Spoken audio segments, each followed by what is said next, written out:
I'm the Frog Princess, and today we're going to be reading a book called The Dragon Takes a Wife by Walter Dean Myers, illustrated by Fiona, French.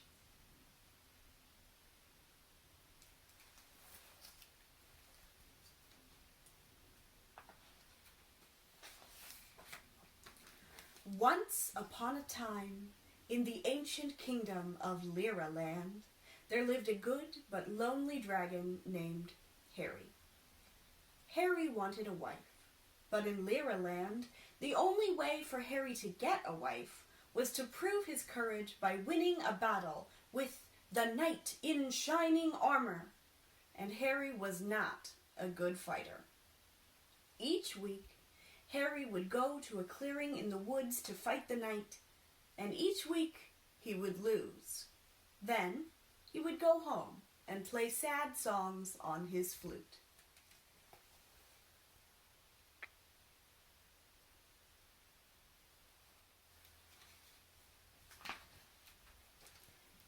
Harry knew he needed help, so one day he went over to the other side of the kingdom where all the good fairies lived. "What's bugging you, baby?" asked Mabel May Jones, one of the sweetest and kindest fairies in the kingdom. "Well," said Harry, a tear welling in his great dragon's eye, "each week, to prove my courage, I fight the knight in shining armor, and each week I lose. I get lonelier and lonelier. I'd like to win once so I can get married and live happily ever after."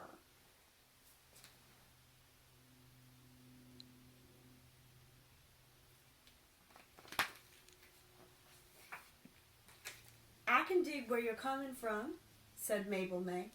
"What do you think would help you?" "Perhaps if you made my flame twice as hot as it is now," answered Harry, "I could win."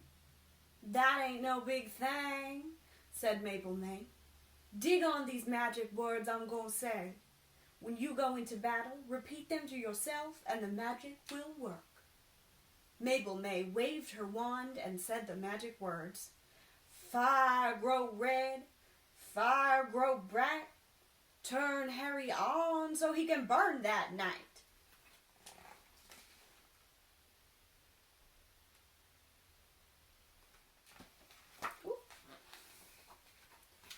Harry thanked Mabel May and went home.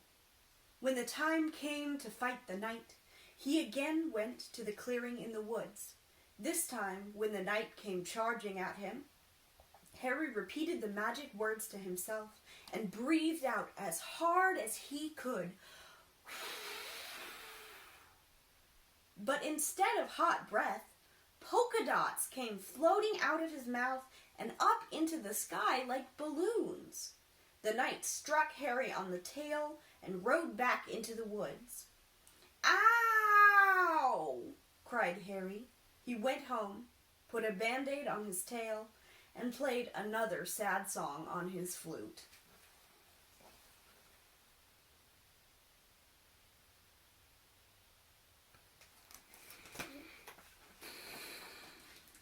The next morning, Harry went back to see Mabel May and told her what had happened. "Well, chill out, honey. Ain't nobody perfect," she said. "Let's just try something new." "Perhaps you can make me twice as big," Harry said. "I can get down with that," Mabel May said. "When this dude comes charging at you, you go into serious super grow. That ought to blow that knight's mind." Then she waved her wand and said the magic words. "Bigger is better, and biggest is best. Knock that knight down and dance on his chest."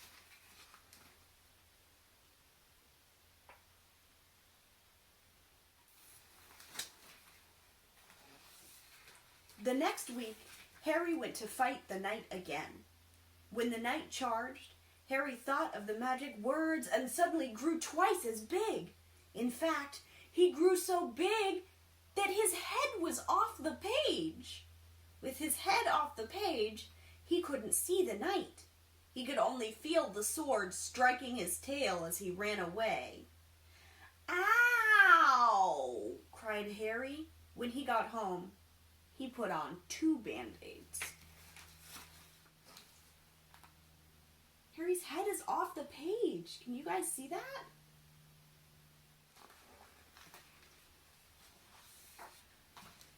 "You're not much of a fairy," Harry said when he went back to see Mabel May again.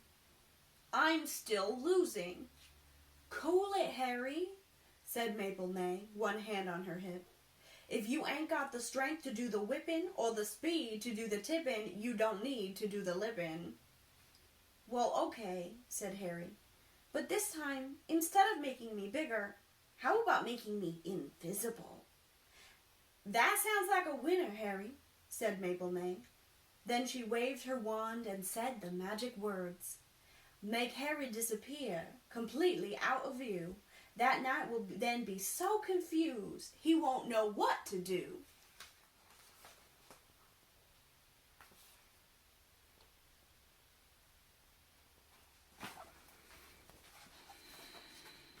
When the time came to fight the knight again, Harry had a smile on his face. He watched the knight come closer and closer. When the knight was almost upon him, Harry repeated the magic words to himself and disappeared. That is, most of him disappeared. His tail still showed.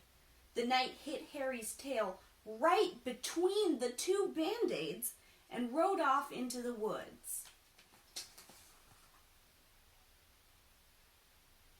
Poor Harry. Harry went back to see Mabel May again. I know, said Mabel May.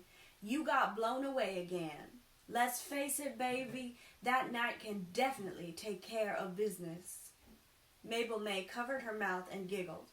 "But you did look funny with just your tail showing like that."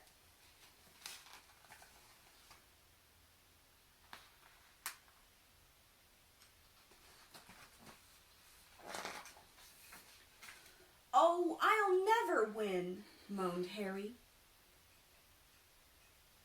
"Do you have any more ideas?" Harry thought for a moment. "How about a disguise so I can trick the knight?" he said. "Sounds good to me," Mabel May said. "When the knight charges, you turn into the border of the page and you'll have him surrounded." "That sounds good," Harry beamed. Mabel May waved her wand and said the magic words. "Fairy power, dragon power, we're both in a rage. Make old Harry the border of the page."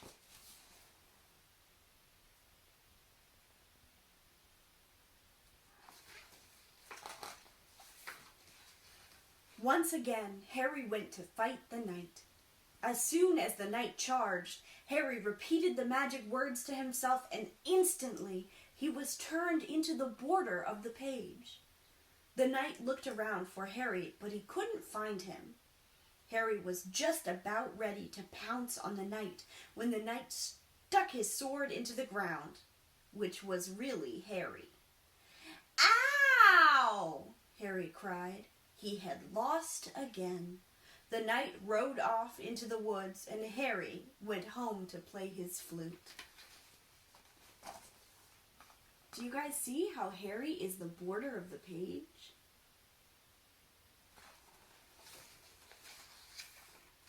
The next day, he went to see Mabel May again. "I give up," he said sadly. "I'll never get a wife." "Don't feel bad, baby," said Mabel May. "My magic thing ain't working because you got your mind set on losing. You got that losing stuff in your system and you can't move right. I'll have to teach you how to move." "But I'm a dragon and you're a fairy," Harry said. "How can you teach me how to move?" Harry's so sad he's blue.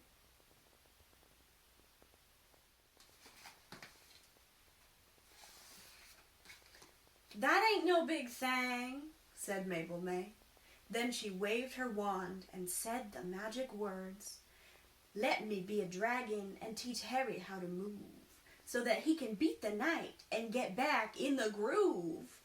And Mabel May turned into a dragon, the prettiest dragon Harry had ever seen. Watch me, Harry, she said. Then she started moving her shoulders up and down and swishing her tail from side to side. But Harry could hardly keep his mind on her movements. She was so pretty.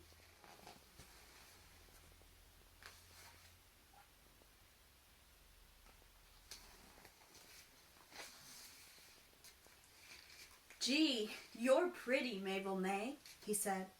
You trying to get next to me, Harry? Asked Mabel May, blushing. If you remained a dragon, Harry said, I could ask you to be my wife. Then I'd really have a reason for winning when I fought the knight. You know, I think you were into something, baby, Mabel May said. I've always had a soft spot in my heart for dragons. Besides, I never did dig ferrying too much.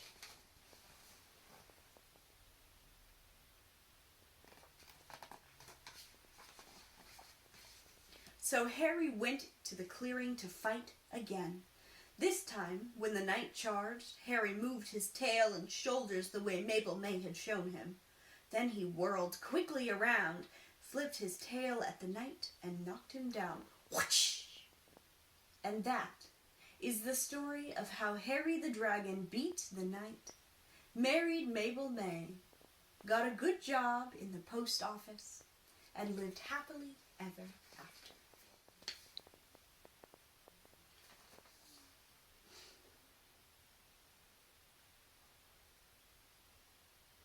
The end.